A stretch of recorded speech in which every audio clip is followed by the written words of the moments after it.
Em nome do Pai, do Filho e do Espírito Santo. Ave Rainha do céu, ave dos anjos Senhora, ave raiz, ave porta, da luz do mundo és a aurora, exulta, ó Virgem tão bela, as outras seguem-te após, e nós te saudamos a Deus. Ave Maria, cheia de graça, o Senhor é convosco, bendita sois vós entre as mulheres, e bendito é o fruto do vosso ventre, Jesus.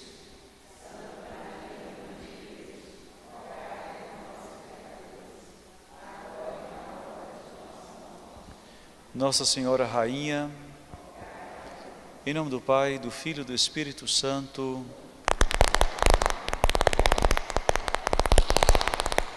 Vamos à pergunta. Oi. Bom, padre, semana passada tem uma pergunta, como discernir, né, na vocação para imitar a Cristo no nosso dia a dia, no cotidiano, como ser esse Cristo, né, para os outros?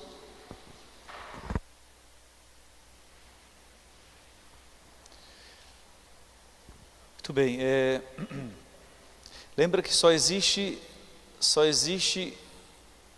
uma humanidade que deve ser imitada, que é a de Cristo, né? Todos os carismas existentes na igreja, todos os caminhos espirituais, nada mais são do que um aspecto da humanidade de Cristo. Então, se nós temos os jesuítas que pegam o aspecto da obediência de Cristo, nós temos depois os franciscanos que pegam a pobreza de Cristo, depois nós temos os redentoristas que pegam o aspecto da redenção de Cristo. Então, ou seja, todas as vocações existentes na igreja nada mais são do que enfatizar um aspecto da humanidade de Cristo. E como descobrir o nosso caminho de imitação de Cristo? Antes de tudo, contemplando a vida de Cristo, né? Ou seja, nós precisamos gastar tempo relendo e memorizando a vida de Cristo, a ponto de que, de tanto meditar a vida de Cristo, se torna naturalmente uma resposta à vida de Cristo. Ou seja, eu já começo a agir de modo espontâneo, sem fazer muita causa, porque enquanto nós estamos no início da vida espiritual, para nós nos custa, né? A gente tem que dar um passo. Nossa, agora eu vou ser obediente aos meus pais porque Cristo foi obediente. Nossa, agora eu vou ser desapegado dos bens porque Cristo não trouxe nada a este mundo, veio livremente. Só que vai passando o tempo da vida espiritual, a gente percebe que as coisas vão acontecendo em nós de modo que a gente nem se pergunta. Eu obedeço de modo mais fácil, agora eu sou mais puro de modo mais fácil, e assim vai acontecendo. Então acho que no fundo o que nos faz sermos outros Cristos. Antes de tudo, tê-lo na memória de modo muito familiar, né? Então acho que esse é o caminho. Muito bem, então vamos à nossa terceira aula, né? Eu acho que, não sei se vocês ficam contentes com essa resposta, mas se não ficarem, por enquanto eu só tenho essa, viu? Depois a gente treina outra. Bem, irmãos, então nós vimos no primeiro encontro que o simples fato de existir nos pede a ter uma vida plena. E aí vimos que a vida precisa ter um sentido, a vida precisa ter um propósito. Depois, no segundo momento, nós vimos que uma vez que nós conhecemos a Cristo, nós somos chamados a imitar a Cristo, ou seja, a entrar no segmento de Cristo, que é uma conformação da nossa vida a dele. Agora, uma terceira vocação que nós queríamos trabalhar é: nosso Senhor não nos tirou do meio do mundo. Se a gente se recorda bem de São Paulo, ele diz: eu não vos peço que saiam do mundo, mas eu peço que transformem o mundo. Então, ou seja, nós precisamos entender então agora essa nova realidade da vocação. Nós somos chamados a estar no mundo e a realizar uma transformação no mundo. Então, é sobre isso que nós gostaríamos de tratar hoje. E eu gostaria de recordar algumas premissas importantes que o Papa Francisco nos trouxe na sua primeira exortação apostólica. Vocês sabem que as exortações apostólicas, principalmente as primeiras dos papas, ela é muito importante porque ela traz um programa do seu pastoreio. E a primeira exortação que o Papa Francisco escreveu em 2013 foi a Evangelii Gaudium, ou seja, aquela alegria do Evangelho. Então aqui o Papa já vislumbrou para nós aquilo que ele queria propor aos católicos. Ou seja, nós precisamos redescobrir que encontrar a Cristo é a grande alegria da nossa vida. E eu queria recordar alguns pontos dos primeiros números dessa exortação. Se a gente leu o documento final daquele encontro de Aparecida, nós vemos que o Papa, que na época, cardeal Bergoglio, foi o secretário dessa conferência, ele traz praticamente a mesma linha, porque afinal de contas é aquilo que também ele já carregava um pouco dentro de si. Então, algumas linhas importantes para a gente poder nos entender como Deus nos pede a estar no mundo. A primeira coisa, entender que uma vez que nós encontramos a Cristo, isto tirou a nossa vida da tristeza, tirou a nossa vida do pecado, nos deu liberdade. Encontrar o Evangelho gerou para nós uma alegria que encheu a vida inteira. Essa é a primeira coisa que nós precisamos ter, né? Depois, entender que esse encontro com Cristo nos abre para a relação com os outros. E o convite de Cristo é sempre a sair dos nossos interesses próprios para nos colocarmos à disposição dos outros. E é justamente nesse se colocar à disposição dos outros que a nossa vida vai se enchendo de entusiasmo e vai se enchendo de utilidade. Quando a gente percebe que a nossa vida é para o outro, a gente percebe que nós somos úteis. Mas depois, o Papa Francisco também nos convida que é necessário renovar sempre esse encontro com Cristo. Ou seja, não é possível permanecer com uma memória adormecida. Porque qual é o problema de uma memória adormecida? É perder o vigor. E a gente percebe isso nas primeiras comunidades cristãs, que quanto mais ia passando o tempo do fato do mistério de Cristo na cruz e na ressurreição, mais eles iam perdendo o vigor na vida apostólica. E se nós olharmos para a nossa vida também, nós tivemos um momento do encontro com Cristo que nós falamos, caramba, isso faz sentido. Isso mudou a minha vida, que nos deu uma vontade de fazermos algo a mais por Ele. O problema que a gente percebe é que quanto mais vai passando o tempo daquele momento, mais a gente perdeu o vigor. Às vezes a gente rezava mais, agora está rezando menos. A gente se mortificava mais, agora a gente se mortifica menos. A gente era mais empático, agora a gente está sendo mais seletivo. Ou seja, é preciso então não ter uma memória esquecida, é preciso renovar sempre aquele encontro com Cristo. Depois o Papa recordou um pensamento de Tomás de Aquino, que é interessantíssimo, que o bem, pela sua própria natureza, ele tende a expandir-se. Ou seja, o bem, ele quer se comunicar. É como o amor, o bem, a bondade e o amor nós podemos, colocar no mesmo patamar. Ou seja, de que valeria a pena desejar amar se não tivesse alguém para ser amado? Ou seja, o amor e o bem sempre vão procurando alguém para se colocar. E é por isso que nós falamos que, por que Deus criou o mundo? Qual que era a nossa resposta? Criou por sua bondade. Ou seja, a bondade de Deus, Ele que é a própria bondade, era tão grande que desejava expandir, que desejava compartilhar a sua bondade. Então, ou seja, uma vez que nós experimentamos esta bondade, a gente deseja que os outros também saibam. Basta a gente perceber também na nossa vida que, uma vez que nós fizemos a experiência de uma alegria, de um contentamento, a gente quer comunicar aos outros essa experiência. Mas depois também o Papa nos convida a levar a nossa vida a um nível superior. Ou seja, é preciso deixar as nossas seguranças, é preciso deixar o nosso comodismo e é preciso assumir um compromisso de evangelização.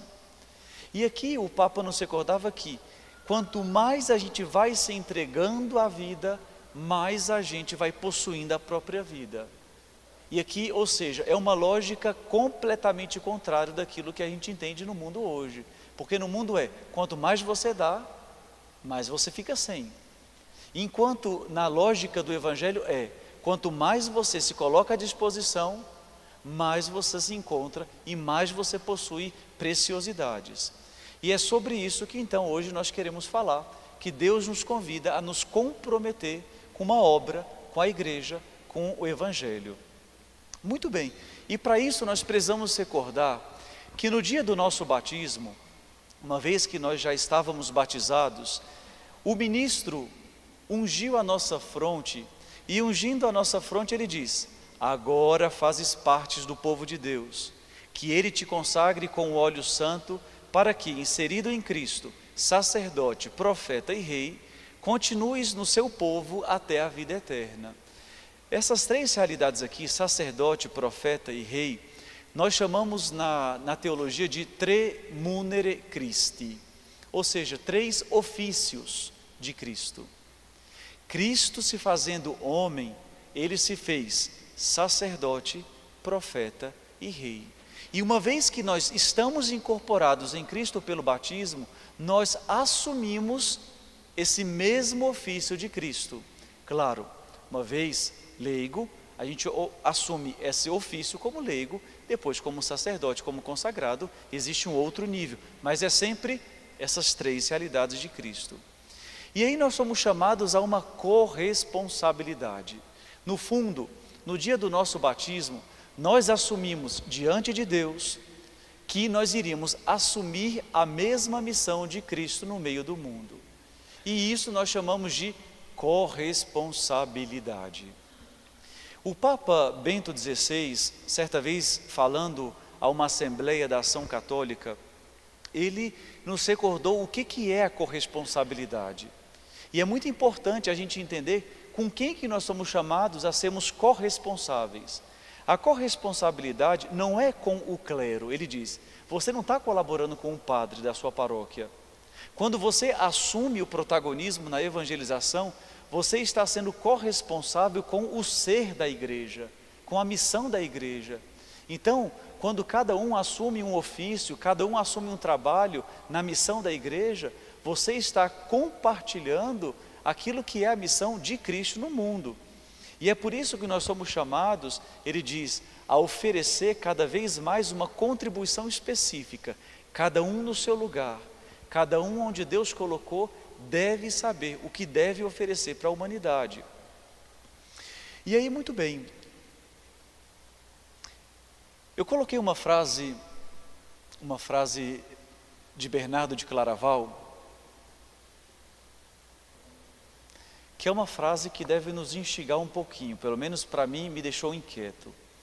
Ele, comentando o livro dos Cânticos, ele escreveu: a linguagem do amor é estrangeira para aquele que não ama. Ou seja, alguém que não conhece a Cristo, ao Espírito Santo, é alguém que não consegue entender o que é o amor. Ou seja, aqui ele usa uma filosofia de Platão, que Platão dizia assim, somente o semelhante conhece o semelhante. Ou seja, como é que eu conheço a justiça? Quando eu passo a ser justo. Se eu não sou justo, eu nunca vou entender o que é a justiça. E aqui Bernardo de Claraval, ele está dizendo, olha, quem não ama, nunca vai poder entender a linguagem de Deus. E se a gente perceber, como é verdade, por exemplo, quem é que consegue olhar para a cruz e entender? Só quem ama. Quem não ama, não entende a cruz. Quem é que consegue entender o sacrifício de uma mãe, o sacrifício de um pai pelos seus filhos? Só quem ama. Quem não ama vai achar sempre estranho. E qual é o problema? Nós somos hoje a transmitir esta linguagem de amor para uma sociedade que não sabe mais amar. Ou seja, que não tem mais aquela dinâmica do amor de Deus. Porque a gente foi entrando em uma realidade materialista, consumista, que é um pouco comercial as relações, e quando a gente vê aquela ideia de gratuidade, de sacrifício de si, as pessoas não entendem. Então, com isso, nós precisamos entender que o primeiro apostolado cristão é: os homens precisam ver em nós antes de ser anunciado naquela mensagem. Ou seja, se eles não conseguem contemplar na comunidade cristã o que é o amor, eles nunca vão poder escutar e entender o que é o amor. Entendido isso aqui? Ou seja, antes de falar sobre Deus, é preciso que eles vejam o que é Deus entre nós. E é por isso que eu queria trazer uma carta para vocês agora, um documento da segunda metade do segundo século, que é uma carta chamada Carta a Diogneto. Essa aqui é uma carta maravilhosa. É uma carta que nós não sabemos quem foi que escreveu, sabemos que Diogneto era um pagão, e esse pagão interroga um católico para saber algumas coisas que para ele ficava em dúvida. Por exemplo, por que que os católicos agem deste modo no meio da sociedade? Por que que Jesus Cristo demorou tanto para vir para o mundo? Por que que Deus atrasou? Por que que precisou esperar esse tempo todo para mandar o Filho dele? Depois, após essa vida, o que que a gente pode esperar? Então essas dúvidas ele escreveu para esse católico, para ele responder. Mas o que que acontece? Eu não sei se vocês sabem como é que um texto antigo ele é transmitido. Ele é transmitido de modo direto, ou seja, aqui tem o papiro com a obra, e essa obra é copiada, isso a gente chama transmissão direta. Ou a gente pode ter uma transmissão indireta, ou seja, um autor cita aquela obra e a gente tem uma citação, uma transmissão indireta. Ou nós temos frases soltas daquela obra que nós chamamos de cadeia, que isso é uma transmissão indireta. O que que nós temos nessa obra Carta a Diogneto? Nós tínhamos trechos isolados, sabíamos da existência dessa obra, mas nós não tínhamos a obra completa. Ninguém tinha acesso à obra completa, tinha se perdido. E olha a providência de Deus como é que é. Lá em Constantinopla, no ano de 1436, um homem foi comprar peixe. Ele foi na peixaria e o homem ali enrolou o peixe que ele comprou em uns papiros. Ele pegou aquilo ali, leu, mas isso aqui parece que é um texto antigo, isso aqui parece que é alguma coisa interessante. E aí ele comprou todos aqueles papéis que o peixeiro tinha lá para embrulhar o peixe e levou para o mosteiro para saber o que que era. E vendo ali aquele manuscrito, o que que era? Uma cópia do século XI daquele papiro da obra, a Carta a Diogneto. E aí, ou seja, aqui, o texto que tinha se perdido, por providência, foi achado na peixaria. E depois é tão interessante que essa obra foi levado para Estrasburgo, ali para a biblioteca, e foi feito cópias, e a biblioteca foi bombardeada. E de novo se perdeu a cópia dessa obra. A sorte é que tinha feito cópias, e aí agora nós temos acesso a essa Carta a Diogneto. Então, ou seja, essa obra preciosa, vamos dar uma lida que é maravilhosa ela. Eu peguei só alguns trechos para vocês, mas eu vou tentar ler a carta inteira para a gente entender o porquê que eu quis propor esse texto da segunda metade do segundo século dos cristãos. Vamos lá. No ponto 5. Os cristãos não diferem dos outros homens, nem em território, nem em língua, nem em vestiário. Eles não moram em cidades próprias, nem usam uma linguagem comum. A vida que levam não tem nada de estranho. Sua doutrina não é o resultado de considerações, de lucubrações, de pessoas curiosas, nem defendem, como alguns fazem, alguma teoria humana. Eles vivem em cidades gregas e bárbaras, como é seu destino, e se adaptam aos costumes locais quanto a vestuário, comida e o resto de sua vida diária. E mostram o caráter admirável e extraordinário por todos os motivos de seu sistema de vida. Moram em seus próprios países, mas como estrangeiros. Participam de tudo como cidadãos e suportam tudo como estrangeiros. Cada terra estrangeira é seu lar, e cada lar é uma terra estrangeira. Casam-se como todos os outros, geram filhos, mas não expõem as crianças. Compartilham a mesa, mas não a cama. Estão na carne, mas não vivem segundo a carne. Moram na terra, mas são cidadãos do céu. Obedecem às leis e por suas vidas superam as leis. Olha que maravilha. Olha o que esse autor está dizendo.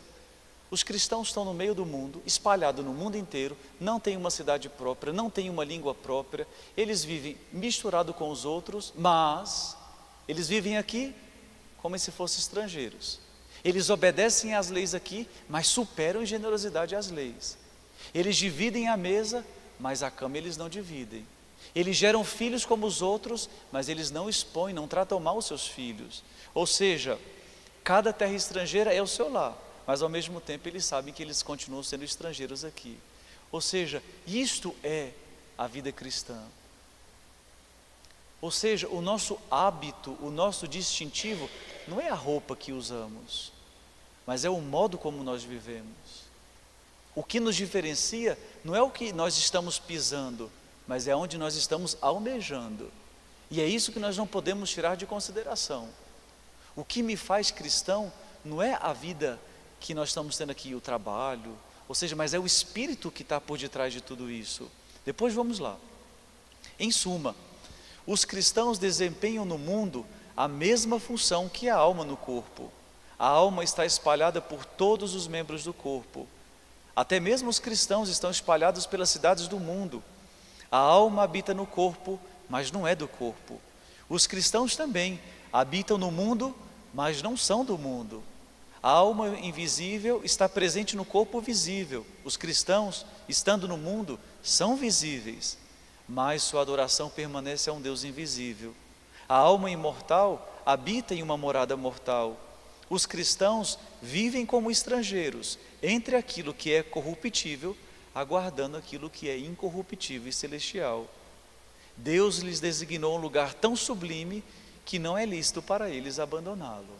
Ou seja, assim como a alma é aquilo que dá o movimento do corpo, é aquilo que faz o corpo não morrer, é isto a presença dos cristãos no mundo.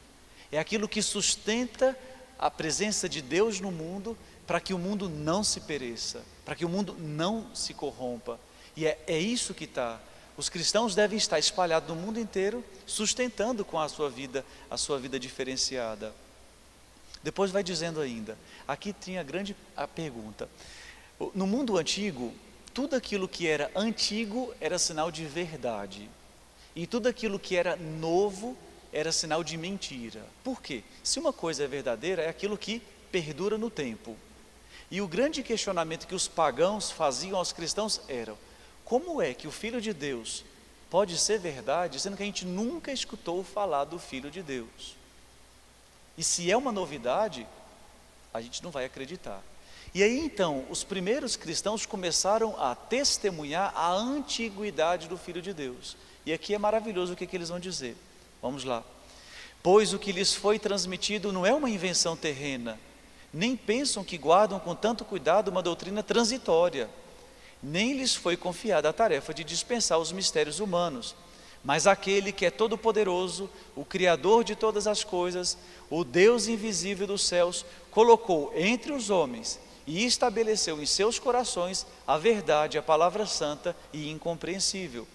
Ele não enviou aos homens, como se poderia imaginar, um servo ou um anjo, mas o próprio Criador e Autor de todas as coisas. Através dele, ele criou os céus. É ele que faz o sol observar as leis que regulam seu curso. Para ele todas as coisas estão sujeitas. É ele que foi enviado aos homens. Talvez alguns pensarão para dominá-los, para assustá-los, para aterrorizá-los. Certamente não. Pelo contrário, ele foi enviado em mansidão e bondade, como o rei envia seu filho como rei. Ele foi enviado como homem, como Deus, entre os homens, para salvar por persuasão, não para dominar, pois a violência não convém a Deus. Deus o mandou chamar para não acusar, para amar, para não julgar. Você não vê que os cristãos são lançados aos animais para negar o Senhor e ainda eles não se deixam vencer? Você não vê que quanto mais são perseguidos, mais eles crescem? Isso realmente não parece obra humana. Isso é o poder de Deus, uma prova da sua presença. Olha que texto maravilhoso. Aqui para dizer, olha, Deus criou tudo isto através do seu Filho. E em um determinado momento, Ele envia o seu Filho não para nos aterrorizar, como se fosse para o Criador se vingar de nós que viramos as costas para Ele. Ao contrário, Ele veio para nos persuadir da bondade de Deus. E é tão interessante porque aqui esse autor, Ele é o único que faz um argumento que não tem outra obra católica. Ele diz: por que que Deus demorou a se encarnar? Ele diz: Deus demora a se encarnar para o homem se convencer que ele não pode sozinho. Deus demora a se encarnar para que o homem perceba que pelas suas próprias forças ele não pode se salvar. Ou seja, Deus teve ele não diz nem paciência, ele diz: Deus teve tolerância com o homem para que o homem percebesse pela própria existência que diz: eu não posso sozinho. Gente, isso aqui é maravilhoso, porque não tem em outro lugar, é só aqui na carta de Ogneto. Ou seja, Deus quis que o homem percebesse. Lembra, antes ele disse: Deus colocou a verdade e a palavra no coração do homem. E é por isso que o homem, quando tropeça, ele diz: gente, eu estou tentando não tropeçar, mas eu não paro de tropeçar. Tem alguma coisa que está errado. E eu não posso, eu já fiz bons propósitos, eu já fiz boas aspirações e continuo desse jeito caindo. Aí o homem diz: realmente, eu preciso de um Salvador. Olha que maravilha isso aqui. E se a gente olhar para a nossa vida, a gente pode ter boas aspirações, a gente pode ter boas capacidades, mas a gente vai se deparar aqui: eu não posso sozinho. E é essa persuasão que o Filho de Deus quis trazer para nós. Vamos pulando para a gente não perder muito tempo aqui, né? Vamos mais uma aqui, ponto 10. Se você também desejar e aceitar esta fé, você conhecerá primeiro o Pai. Se você o ama, imitará sua bondade. Não se surpreenda que um homem possa se tornar um imitador de Deus. Ele pode, se quiser. Ele imita a Deus que toma sobre si o fardo do próximo. Olha que maravilha. Isso aqui, gente, isso aqui é inadmissível para um grego. O homem imitar a Deus. Lembra, Deus, ele é imitável. Lembra, para os gregos, eles não podem nem rezar. Porque o que significa rezar para os gregos? Significa chamar Deus de incompetente. Porque se eu preciso lembrar a Deus aquilo que eu preciso, significa o quê? Ele não conhece tudo. Então os gregos não rezam, os gregos barganham. Eu ofereço esse sacrifício aqui e você me dá em troca aquilo que eu preciso. Mas eles não rezam. E é interessante isso aqui, porque vocês imaginem, nós não só estamos falando que a gente pode falar com Deus, mas a gente está dizendo que a gente pode ser como Ele. E aqui ainda diz: olha, se você diz que o ama, imita a sua bondade. O amor é demonstrado nas obras. E que obra? Imita a sua bondade. E qual é a bondade de Deus? Tomar sobre si o fardo dos homens. Então, como é que um cristão imita a bondade de Deus? Carregando o fardo dos outros.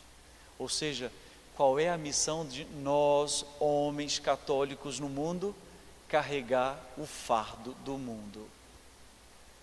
Ou seja, aquilo que está mal no mundo,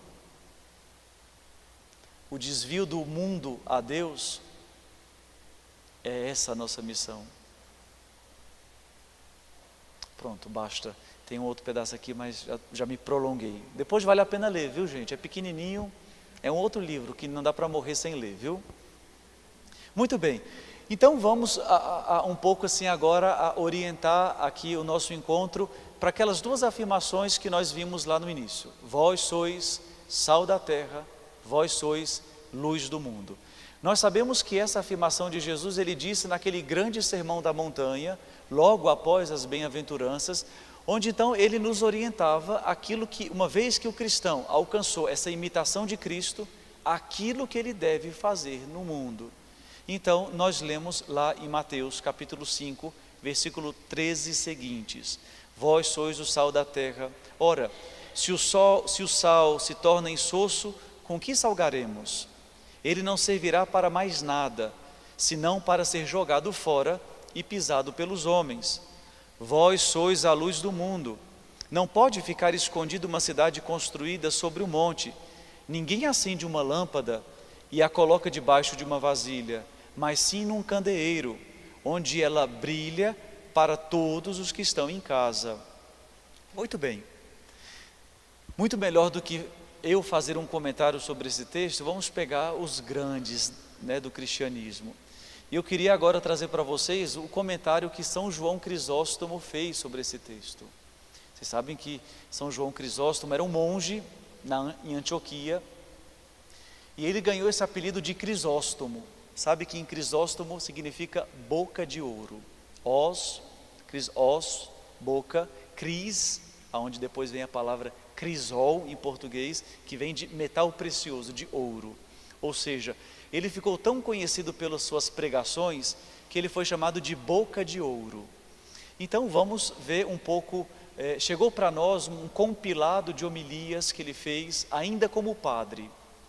E aqui é interessante porque normalmente quando se transmite um texto antigo, não é que tem escrito ali o ano. Como é que a gente sabe o ano? Porque nessas homilias ele fez menção a Antioquia. E para ele Antioquia era um sinal de muita honra. Por quê? Ele dizia, aqui foi aonde nós fomos chamados pela primeira vez de cristãos. Ele diz, olha que maravilha, a cidade onde nós moramos. Nós demos ao povo católico um nome. Então, ele sentia muita vantagem de estar ali, né? Mas ele era um monge, então ali, já padre, pregava e ali se escrevia as suas homilias. Então nós temos cerca de 90 homilias que ele fez sobre o Evangelho de Mateus. Ali por volta do ano 390. E depois de 398 ele sai de Antioquia e foi transferido para a sede do Império Bizantino, ali do Império da parte oriental, Constantinopla, e ali ele começa como bispo, mas ele fez essas homilias como padre. Muito bem, vamos ler então essas homilias que são maravilhosas, viu? São pérolas para a nossa meditação. Realmente, outra obra que vocês não podem deixar de ler antes de morrer, viu? Então, gente, vocês corram, viu? Muito bem, vamos ler o texto então, para vocês verem que maravilha, porque que realmente ele era uma boca de ouro. Muito bem, ele diz, comecemos então uma vida nova, façamos da terra o céu, e mostremos assim àqueles que não acreditam, os grandes bens que eles estão privados. Porque quando eles virem a nossa vida e a nossa comunidade bela e harmoniosa, terão a própria visão do reino dos céus. Imagina os pagãos de Brasília, quando verem os católicos de Brasília, eles devem ver, olha o que nós estamos perdendo, olha o que é o reino dos céus. Depois segue, quando nos virem modestos, sem ira, puros de todo mau desejo, livres de inveja, isentos de avareza e ativos em todas as virtudes, dirão, se os cristãos são anjos nesta vida, o que serão deles depois da morte? Se aqui, onde eles são peregrinos, eles brilham tanto, imagine o que serão na pátria deles. E assim também os pagãos tornar-se-ão melhores, e a pregação da religião espalhar-se-á não menos que no tempo dos apóstolos. 12 homens puderam então converter cidades e regiões inteiras. Se todos nós fizéssemos da perfeição da nossa vida um ensinamento, pensai até onde a nossa religião poderia se espalhar. Olha que maravilha isso aqui. Isso aqui dá vontade até de ser santo, não dá não? Porque um pagão não se sente tão atraído por ver um morto ressuscitado como por contemplar um homem que vive virtuosamente. Olha que coisa maravilhosa para nós. Isso aqui é um chamariz, porque às vezes a gente quer ter dons extraordinários, né? Ele diz, é claro, os pagãos se admiram de um morto que ressuscita, mas se admiram muito mais por um homem virtuoso e constante. Perante esse prodígio ficará assim, surpreendido, mas a vida virtuosa de um cristão ser-lhe-á benéfica. O prodígio acontece e passa, mas a vida cristã permanece, e edifica e faz crescer continuamente a sua alma. Olha aqui, irmãos, a gente pode fazer uma pregação maravilhosa, mas isso passa. Mas a sua vida constante na virtude, isso não passa, edifica. Vamos lá, cuidemos, pois, de nós próprios, para beneficiarmos também os outros. Não vos digo nada de demasiado duro e pesado. Não vos proíbo de casar-se, Não vos ordeno que abandoneis as cidades, que abandoneis os vossos compromissos políticos e cívicos. Não. Ao permanecerem e viverem nas funções que exercem atualmente, põe a virtude em ação. Para dizer a verdade, até prefiro que aqueles que vivem nas cidades brilhem pela perfeição de sua vida, do que por aqueles que se retiram para viver nas montanhas. Olha aqui, é mais vantajoso um homem virtuoso na cidade do que um homem no mosteiro. Ou seja, faz muito mais bem para a glória de Deus um cristão que está no meio do mundo, que vive virtuosamente, do que um monge que vive virtuosamente. Ele diz: acendemos, pois, este fogo, e os que estão nas trevas sejam iluminados do erro, e não me venha dizer. Gente, São João Crisóstomo é um pouquinho duro, viu? Não é à toa que quando ele deu umas bordoadas na imperatriz, a imperatriz começou a persegui-lo, e ele foi exilado, porque ele dizia mesmo na corte: está errado. E aí a imperatriz, então vamos lá, agora é a correção que ele faz para nós. E não me venha dizer, tenho compromissos, mulher e filhos, tenho que cuidar da casa, não posso fazer o que diz. Asseguro-vos que se vos libertasses de todos esses compromissos, mas se permanecesses na mesma apatia que agora vos encontrais, tudo desapareceria da mesma forma. Se pelo contrário, mesmo com todos estes compromissos, estivesse cheio de fervor, conseguirias praticar a virtude. Olha o que ele diz: você diz para mim que não tem tempo, mas eu te digo, mesmo se você tivesse tempo e você continuasse na apatia que você está, você não iria conseguir fazer nada. Na verdade, não é o tempo que você precisa é de fervor. Então o que lhe falta não é tempo, é fervor. Apenas uma coisa é necessária: a disposição de uma alma generosa. Isso aqui é para acabar, não é? Isso aqui é para dizer: olha, você fica arrumando desculpa para ser um bom cristão? Você fica arrumando desculpa para não rezar? Você fica arrumando desculpa para não ter uma vida melhor? No fundo, o que te falta não é tempo, o que te falta é boa vontade.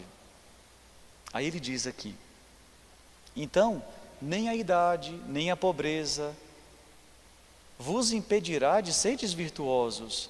Na verdade, vistes velhos e jovens, casados e pais de famílias, operários, artesãos, profissionais e soldados, que puseram em prática os mandamentos de Deus. Daniel, de fato, era jovem.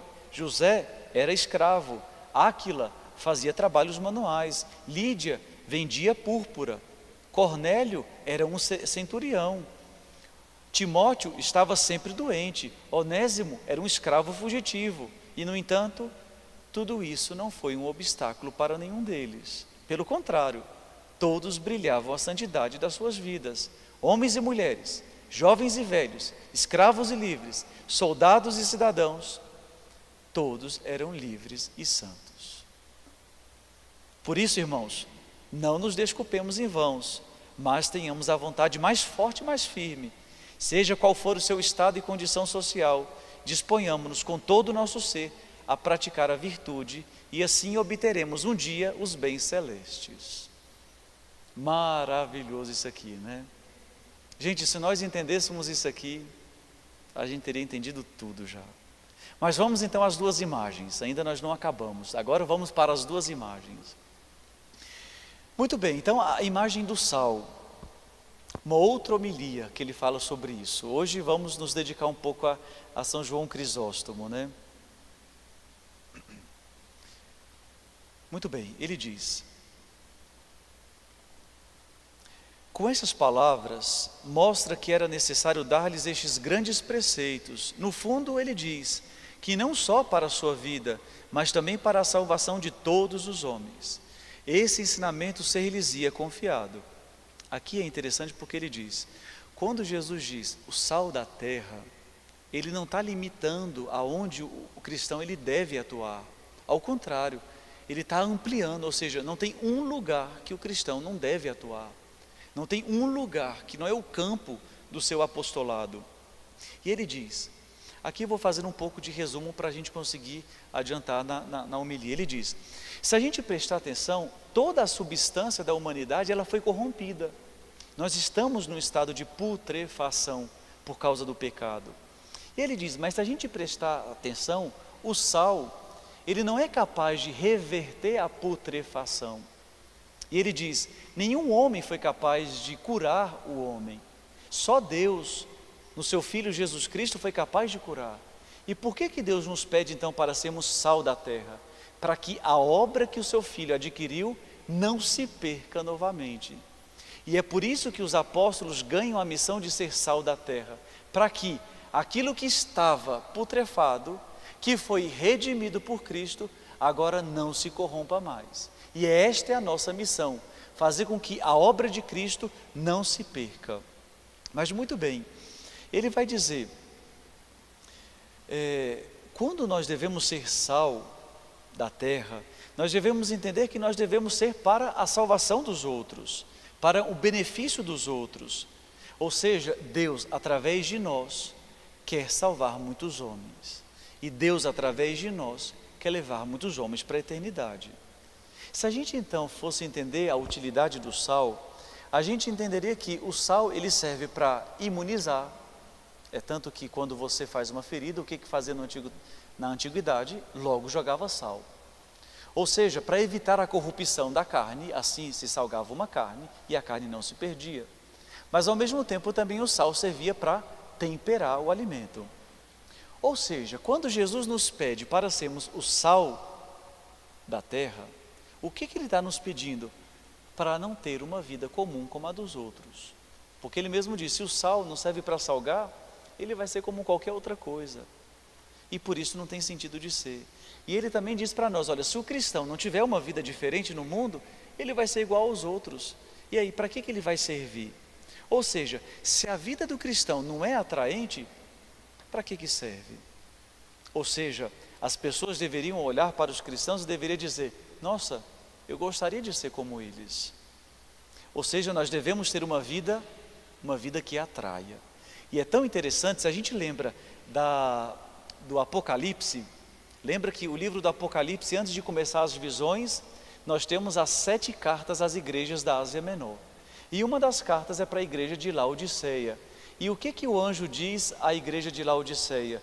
Conheço as tuas obras, elas não são nem fria, nem quente. E porque és morna, eu vomitarei. Ou seja, se a nossa vida não causa um impacto nos outros, a nossa vida não serve para nada. Ou seja, a nossa vida se torna desprezível. Ou seja, a gente pode observar isso. Se nós temos um trabalho feito sem perfeição, um trabalho feito sem amor, um trabalho que é desleixado, um trabalho que é decadente, a gente cai na rotina, a gente não renova os detalhes da vida, a gente perde a criatividade, a gente não tem um trabalho delicado. Ou seja, qual é a diferença? Se nós fazemos tudo como os outros fazem, o porquê vale a pena ser cristão? E aí então, a gente precisa entender que se a nossa vida não é diferente, a gente não tem razão de ser. Imagine se o seu filho dissesse, eu não quero ser como os meus pais. Eu não quero ser padre como o padre Arnaldo. Eu não quero ser um profissional como você. Ou seja, o que uma pessoa dessa está dizendo? A sua vida não tem nada que me atraia. Ou seja, e é interessante porque quando a gente não vive bem a nossa vida, a gente coloca em descrédito. Quantas pessoas, por exemplo, que não querem casar porque o matrimônio dos pais caíram em descrédito? Quantos jovens que não querem ser padres, ou moças que não querem ser freiras, porque nós demos um descrédito da vida consagrada? Ou quantas pessoas que não querem ser católicos, porque nós demos um descrédito da nossa vida? E é por isso que o Senhor nos convida a sermos sal, porque afinal de contas, se nós não temos aquele algo a mais, não tem razão, eu continuo onde é que eu estou. Não sei se vocês lembram, Gandhi, quando conheceu o Evangelho, Gandhi ficou impressionado com Jesus Cristo. O problema é que o que ele lia no Evangelho não era aquilo que ele via na vida dos cristãos. E ele disse: se os cristãos vivessem do modo como eu leio o Evangelho, não teria como não ser cristão. Irmãos, olha a exigência que nós temos de sermos sal. Ou seja, nós somos chamados a levarmos Cristo aos homens.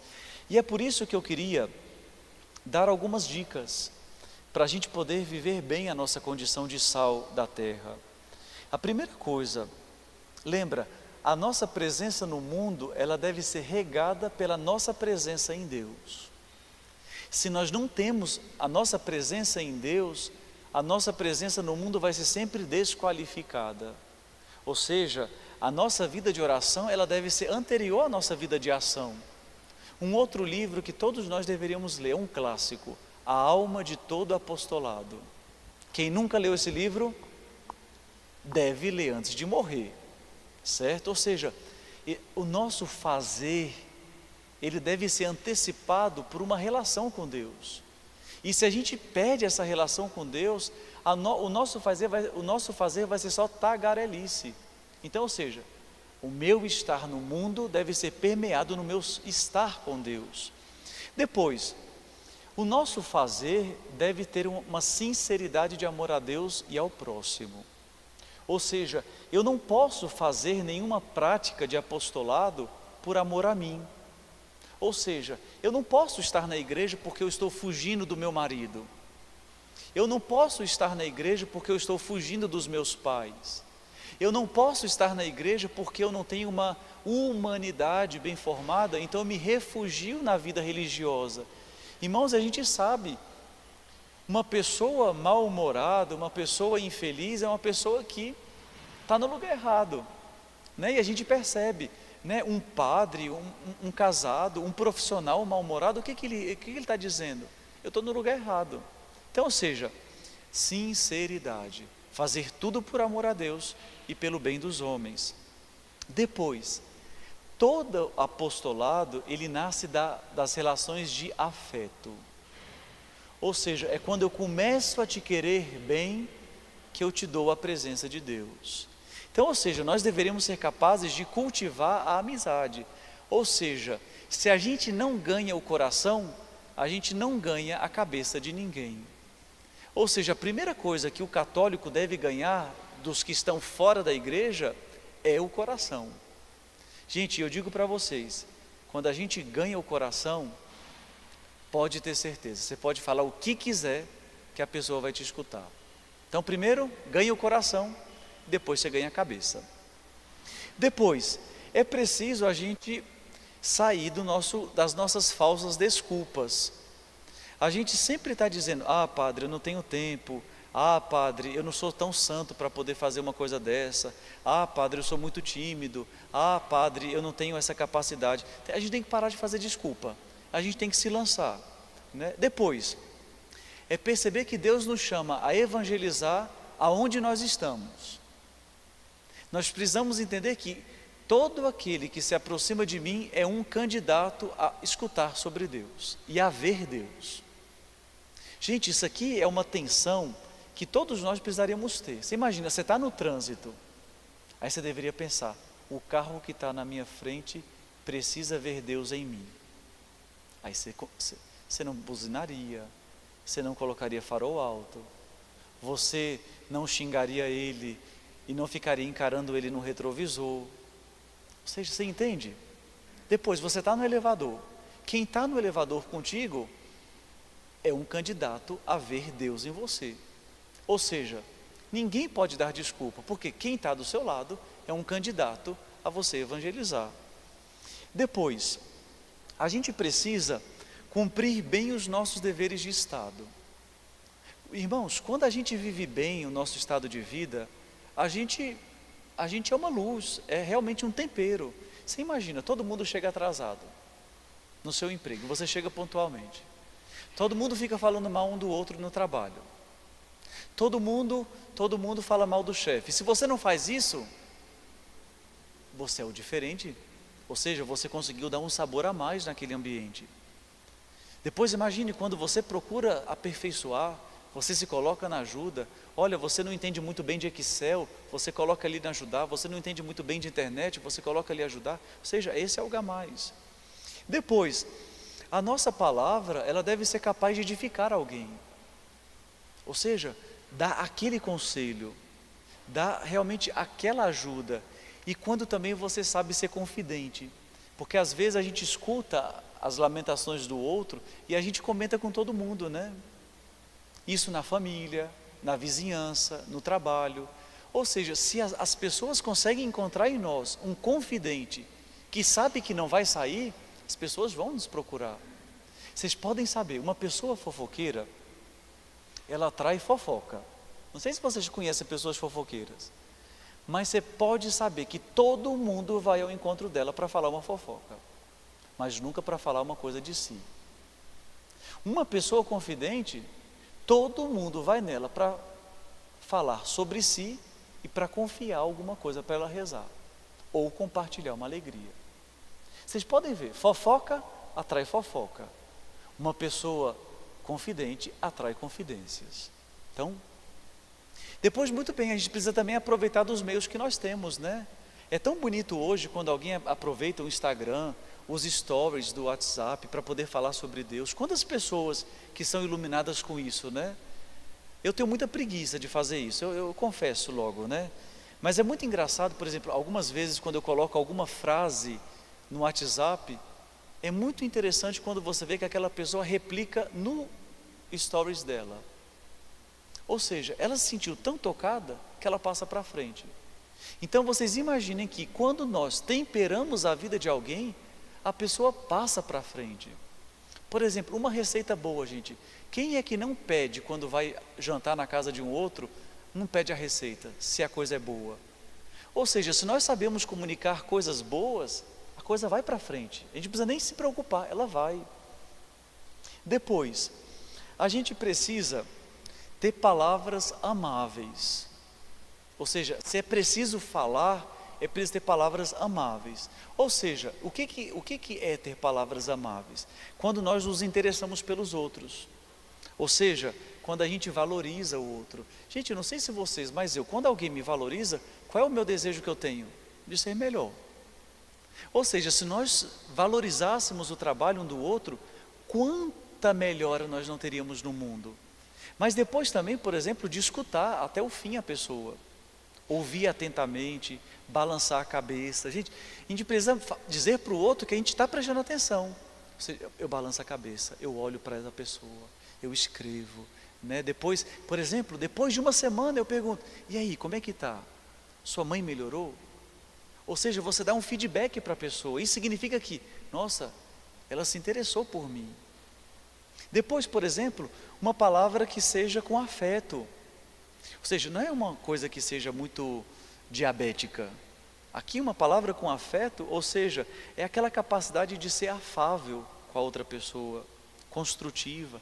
A capacidade também de palavras, de pedir desculpa, de reconhecer um erro, de reconhecer um esquecimento. Oh, esqueci realmente. Ou, por exemplo, uma palavra de ânimo para outra pessoa.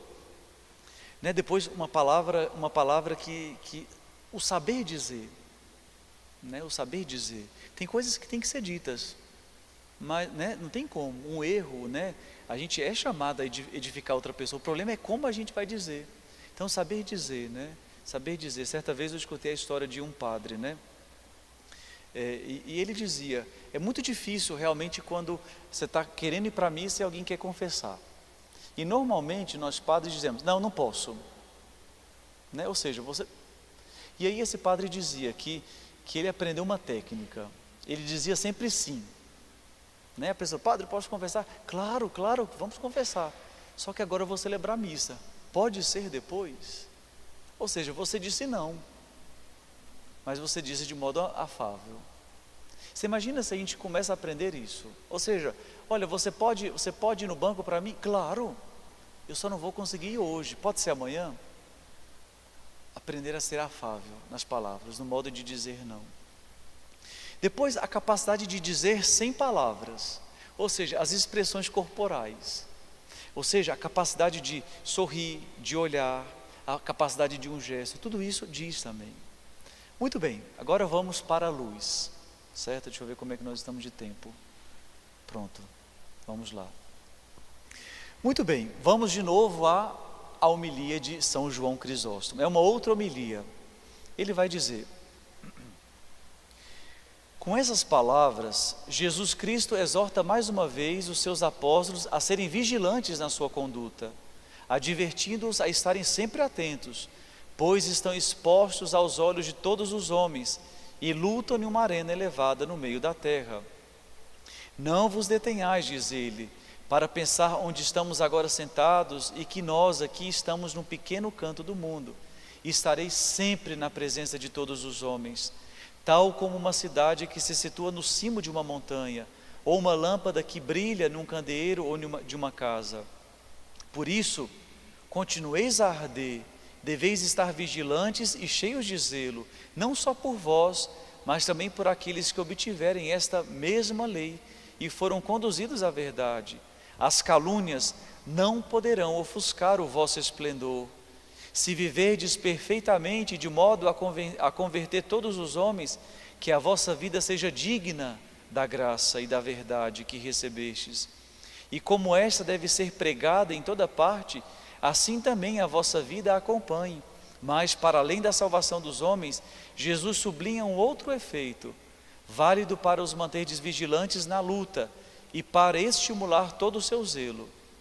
Pois não só converterás o mundo inteiro, acrescenta, vivendo desta maneira nova, mas obterás a glória de Deus. Se pelo contrário, agirdes de outro modo, sereis culpados da perdição dos homens e do fato de o nome de Deus ser desonrado pelos blasfemos. Olha o que ele diz. A vida do cristão está sempre à exposição.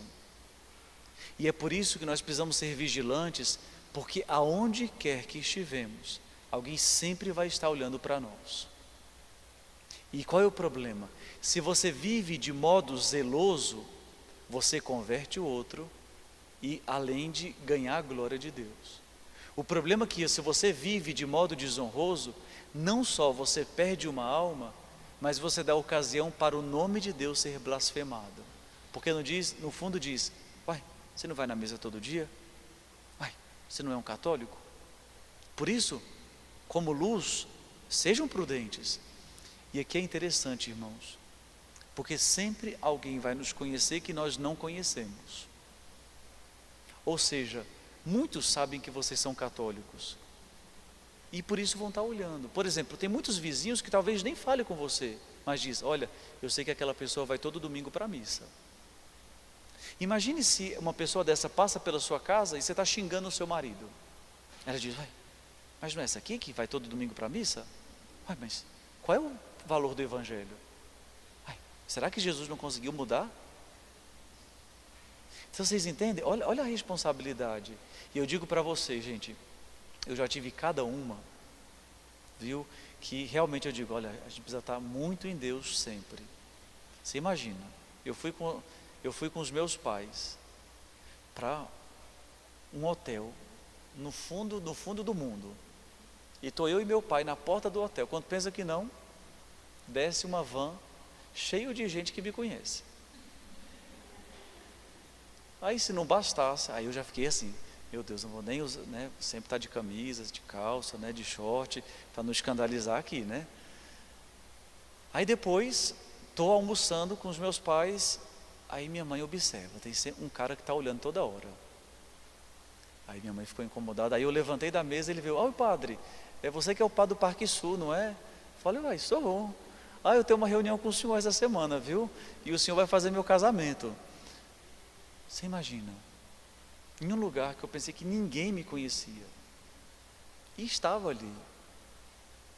Mas você imagina uma vez, eu estava com outro seminarista saindo ali do setor comercial para a rodoviária, e passamos ali naquela plataforma ali que liga para a rodoviária. Duas meninas falaram assim, nossa, que bom te ver aqui. Eu falei, nossa, também que bom te ver aqui. Nem sabia quem era, viu gente? Mas a gente tem que, né? Oi irmã, que bom, também estou feliz de te ver aqui. Ela, nossa, mas vocês não vão voltar lá? Eu falei, vamos voltar lá, né? Como não, né? ela disse, nossa, foi muito bom a presença de vocês, dos seminaristas lá na missão. Aí eu já lembrei, opa, Araponga, estava no primeiro de seminário. Eu falei, como é que está lá? Mas a gente sempre vê, imagine se a gente estivesse falando mal de alguém, se estivesse fazendo, né, algazarra, né? E outra vez também foi tomando sorvete. É impressionante essas coisas. No Conjunto Nacional, fui comprar uma bola de sorvete. Aí isso já tinha passado, você imagina.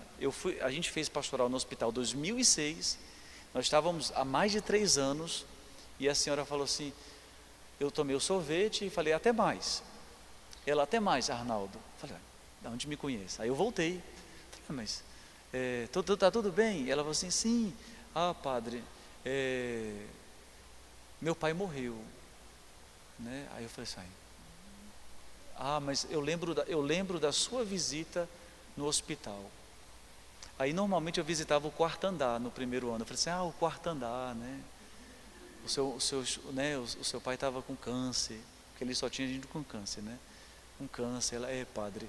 E o senhor realmente foi uma luz ali para aquele sofrimento da nossa casa, né? Então é impressionante como, irmãos, a nossa vida é sempre uma luz. A gente não sabe onde Deus nos coloca.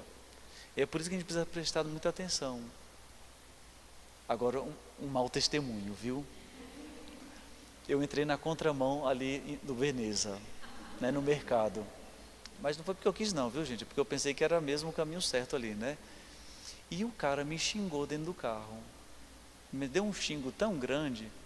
E eu também revidei com ele, né? Eu falei, você não está vendo o que é a entrada aqui? Olha que maravilha. Ele deu a volta, parou o carro e foi pedir desculpa, porque tinha xingado o padre. Eu falei, aí ele me explicou, padre, aqui é contramão, você tem que passar por trás. Eu falei, me desculpe, né? Mas você imagina quantas coisas erradas a gente pode fazer na vida sem saber e pode levar o outro à queda. É isso que hoje São João Crisóstomo diz, olha, tome cuidado, que a sua vida é como estar elevado em uma cidade na arena. Então, cuidado. Mas vamos lá. Enquanto o sal precisa fazer algo de diferente, a luz não precisa fazer nada.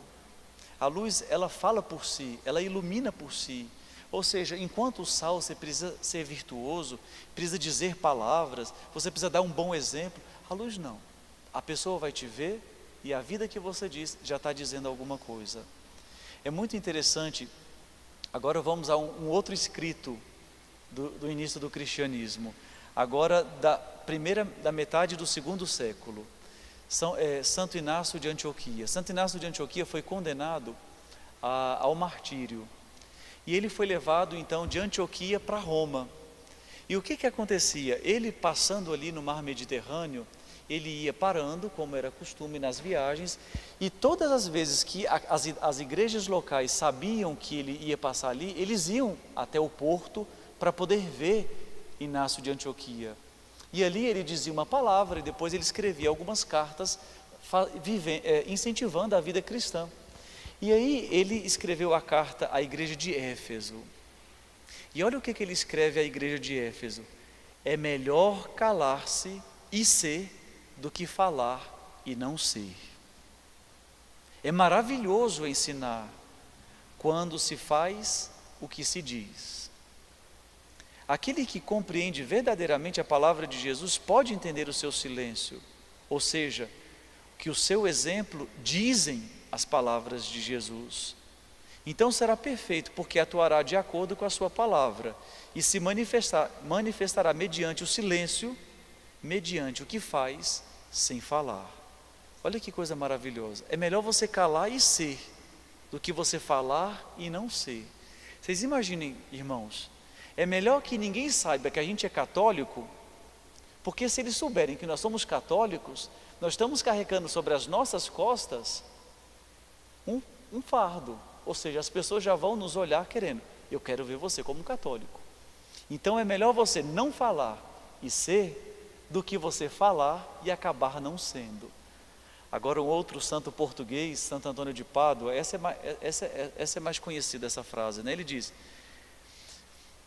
viva as palavras quando vivam as palavras quando são as ações que falam, e ao mesmo tempo calem-se as palavras e é melhor que calem as palavras e falem as obras.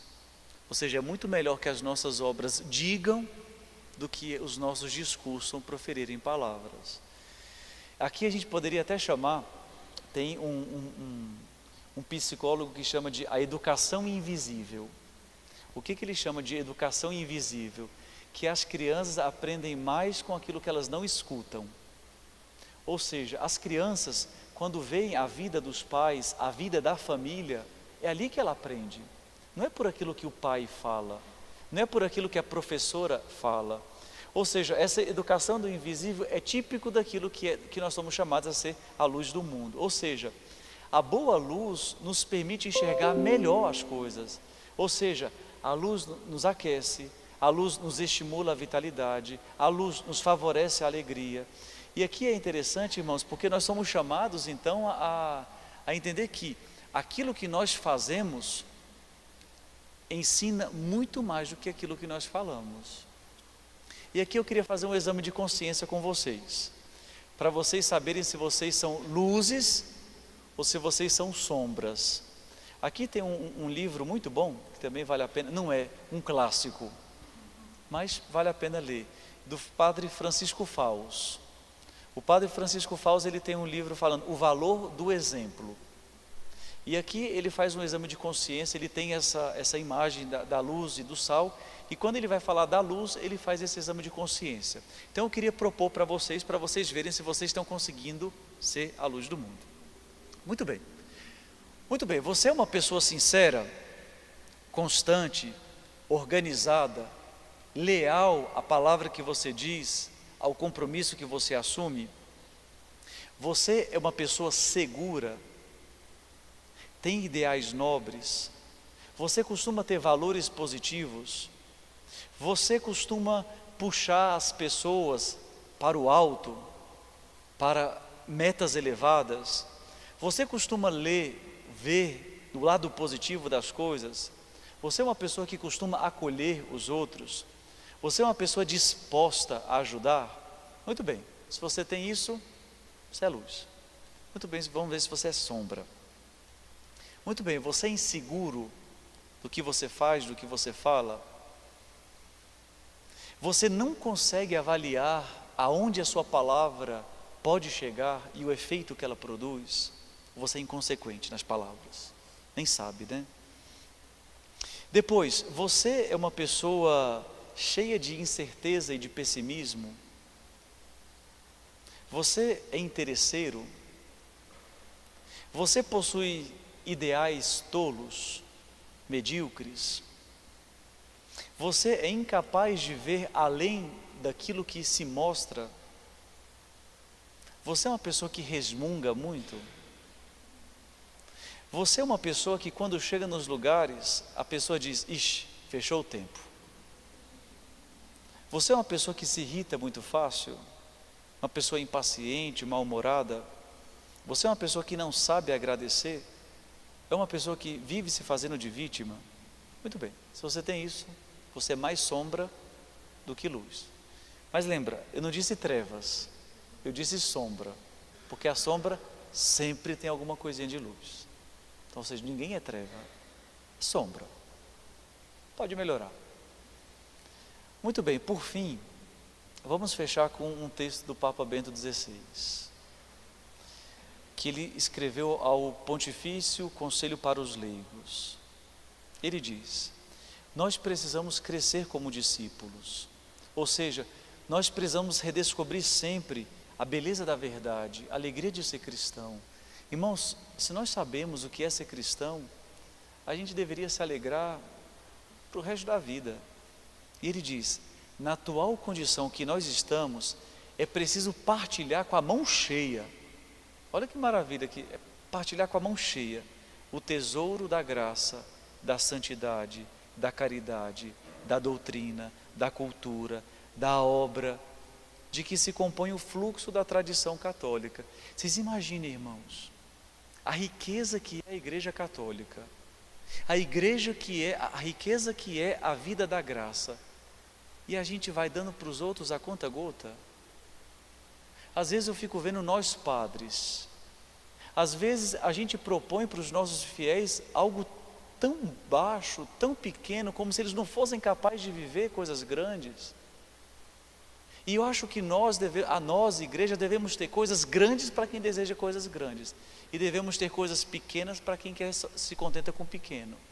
Mas a gente não pode parar de dar ideais nobres, porque afinal de contas, olha o que ele diz: partilha com a mão cheia. Você imagina, você fica dando para os teus filhos coisa pequena? Não, ensina a rezar mais. Você imagina, você fica propondo para a sua pastoral, para a sua paróquia coisa pequena, propõe algo a mais, porque afinal de contas nós temos algo maravilhoso.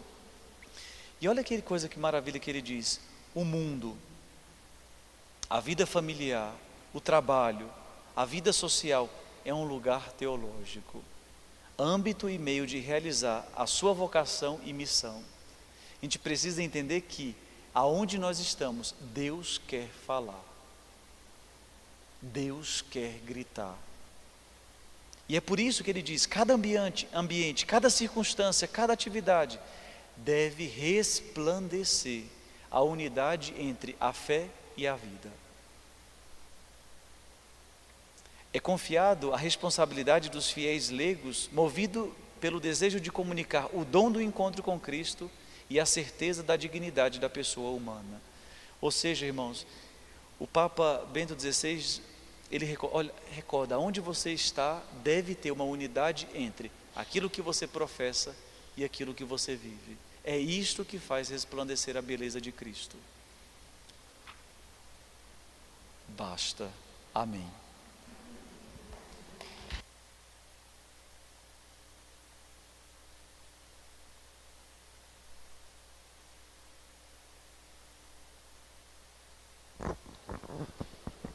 Padre, muito obrigado, viu? Que aula maravilhosa, né? Realmente nós estávamos acompanhando ali no canal do YouTube, tínhamos irmãos do Rio de Janeiro, Minas Gerais, aqui do próprio Distrito Federal, do Guará, as paróquias vizinhas, seja aqui do setor 4 ou de outros setores, outros vicariatos, né? Realmente muito, muito proveitoso a aula do senhor, né? O senhor realmente está dando de mão cheia para a gente aqui essa aula. E alguém que está aqui presente gostaria de fazer alguma pergunta? Tem alguma pergunta? Acho que a gente não está nem piscando, né, de prestando atenção na aula do senhor, mas se alguém tiver alguma pergunta...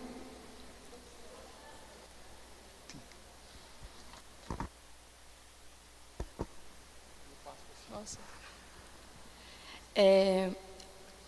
Pela aula que você apresentou, é sempre necessário, assim, a gente percebe um nível de maturidade, é uma exigência de maturidade.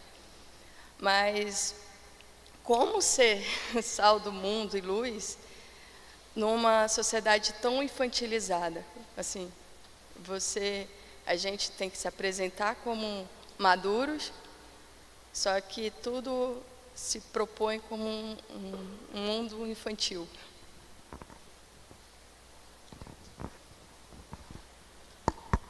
Muito bem, eu acho que São João Crisóstomo já respondeu, né? Lembra aquela primeira homilia, eu acho que é a homilia número 15 dele, né, do Evangelho de Mateus. Ele diz: olha, as pessoas vão vir para nós e falam, mas por que ele vive como um anjo? Imagine, se ele vive como um anjo aqui, imagine o que ele vai viver lá, quando ele chegar na casa dele. Aquele é só um estrangeiro, aquele está de passagem, e vive assim, imagine como é que vai ser lá. Ou seja, a gente não tem que estar preocupado, eu acho que, se eles vão vir. A gente não tem que estar preocupado como eles vão entender.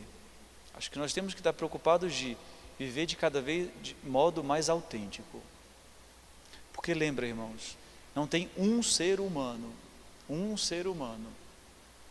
que não tenha ali a presença de Deus na alma. Lembra, se nós acreditamos que Deus é Criador, significa que a verdade do Criador está em cada homem. E é por isso que quando aquela verdade encontra um reflexo na vida autêntica do outro, ele fala, caramba, por que não? Né? Lembra aquela frase de Bernardo de Claraval: a linguagem do amor não é reconhecida porque não tem quem ama. Então, ou seja, a gente precisa identificar que aquilo que está dentro dele, ele vê refletido ali.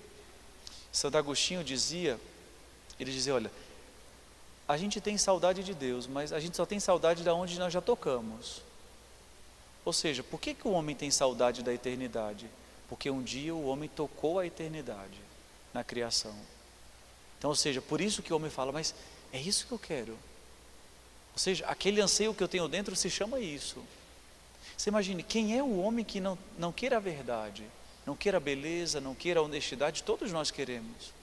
Mas a gente se engana no meio do caminho, achando com falseamento de todas essas belezas. Mas quando ele encontra de modo autêntico, ele fala, caramba, é isso que eu quero, é isso.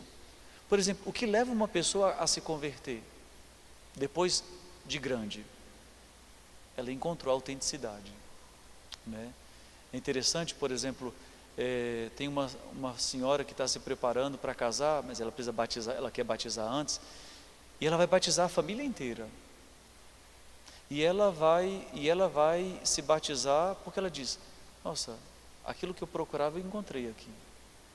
Você imagina, agora tem um casal que está frequentando a nossa paróquia, ela nunca tinha pisado o pé na missa, e está vindo à missa, e o namorado dela é agnóstico, mas ela diz que o meu namorado é um agnóstico que já faz o sinal da cruz, né? Ou seja, olha que maravilha, em algum momento, aquilo que tinha no coração e na alma desses aí, encontrou uma autenticidade, por isso que vem. E aqui é por isso que o Papa Bento XVI, na primeira exortação dele, ele dizia, o cristianismo não cresce por proselitismo, ele cresce por atração. Ou seja, quando a beleza reflete, não tem como, né, não se deixar seduzir.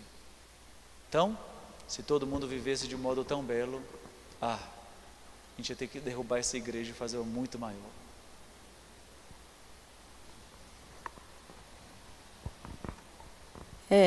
Quando Santo Agostinho diz, né, que a procura de Deus é a procura da felicidade, e o encontro com Deus é o encontro, né, da própria felicidade que é Deus.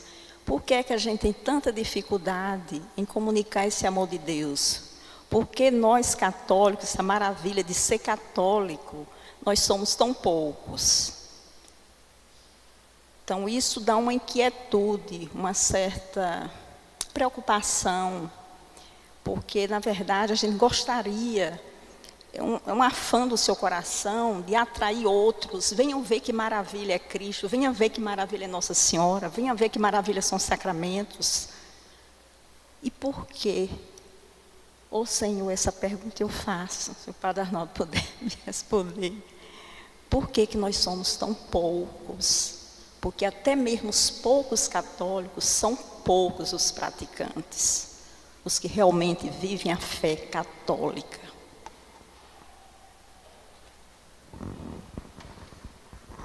Porque nós precisamos nos converter, né? No fundo é isso, né? No fundo, nós precisamos ainda muito, né, de Deus, claro, e Deus manda a purificação, às vezes é um sofrimento, é uma perseguição, e nisso se purifica, né? No fundo, não sei se o número, a gente pode fazer um cálculo assim, talvez o número de católicos tenha diminuído, mas talvez a qualidade dos católicos tenha aumentado. Talvez é uma balança assim, talvez qualidade e quantidade não caminham juntos, mas talvez exista um crescimento.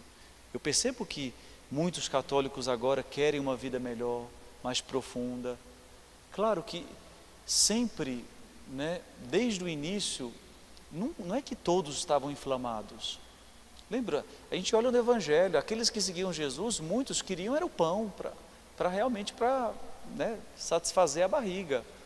Muitos queriam ver né, o teatro dos milagres. Não eram todos que queriam seguir Jesus por Jesus.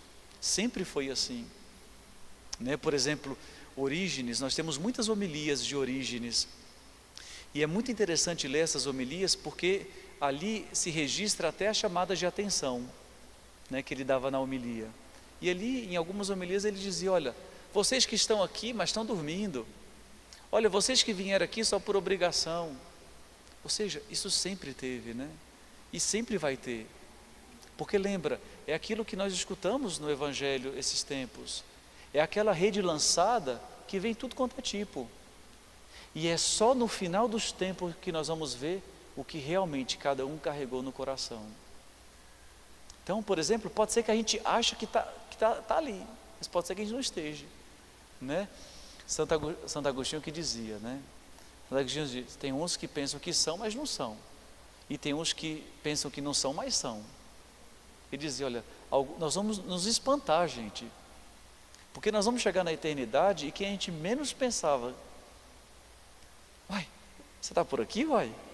Né? Vai ser uma coisa maravilhosa. O céu é uma coisa que promete, viu? Promete o céu, porque realmente a gente vai dizer assim, caramba, e eu que pensava, né? Sempre vai. Lembra, e os padres da igreja são maravilhosos. Eles dizem, por que Deus espera? Porque Deus não quer perder ninguém. Porque pode ser que os bons ainda precisem fortalecer isso. E pode ser que os maus tenham tempo de mudar de vida. E é por isso que Deus é paciente, né? Então a gente não deve temer tudo isso. E nem deve nos angustiar, né? Acho que a gente deve nos colocar mais, viver mais, né? Porque é isso, né? Mas vocês vão ver, gente. Eu espero encontrar vocês lá, viu? E eu espero que vocês me encontrem lá também, viu?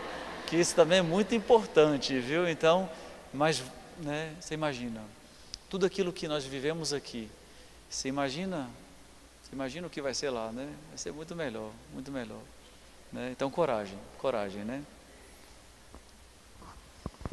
Amém, Padre. Muito obrigado, viu, mais uma vez, por essa aula maravilhosa que o Senhor nos deu hoje, que o Senhor nos presenteou hoje. Obrigado a todos que estão aqui presentes, né, na Paróquia Maria Imaculada, todos que estão nos acompanhando pelo canal da escola, né, Escola de Formação Permanente do Vicariato Centro. As aulas ficam gravadas e estarão disponíveis lá para quem quiser depois rever, né, e estudar mais um pouquinho aí dessa brilhante aula do Padre Arnaldo. E o senhor, por favor, nos dê a sua bênção para que nós possamos encerrar, Padre. Muito obrigado mais uma vez. Certo. Então, muito bem. Eu vou ver se... É porque, como nos slides eu não coloquei o texto todo, porque fica muito difícil, mas seria muito legal ler esses textos, né, de São João Crisóstomo, né? Então, eu vou separar esses textos para mandar, né? Não sei como nós vamos disponibilizar, mas eu acho que é um texto para meditação, né? Mas quem quiser comprar a obra completa, tem na Paulus, né? O comentário de São João Crisóstomo a Mateus. Vale a pena comprar para ler tudo, né? Muito bem, próxima semana, a morte. Certo? Então vamos concluir, nós somos vocacionados para a morte. Certo? Então vamos entender a morte como um grande chamado de Deus para nós. Então hoje, no dia da Bela Senhora, que é chamada de Rainha, vamos então saudá-la com este título. Salve Rainha, esperança nossa salve. A vós bradamos, degredados filhos de Eva. A vós suspiramos gemente, chorando neste vale de lágrimas. E após advogada nossa, esses vossos olhos misericordiosos nos volvei. E depois deste desterro, mostrai-nos Jesus. Bendito é o fruto do vosso ventre. Ó clemente, ó piedosa, ó doce sempre Virgem Maria. Rogai por nós, Santa Mãe de Deus. O Senhor esteja convosco. Abençoe-vos o Deus Todo-Poderoso, Pai, Filho e Espírito Santo. Boa noite. Até mais, bom descanso.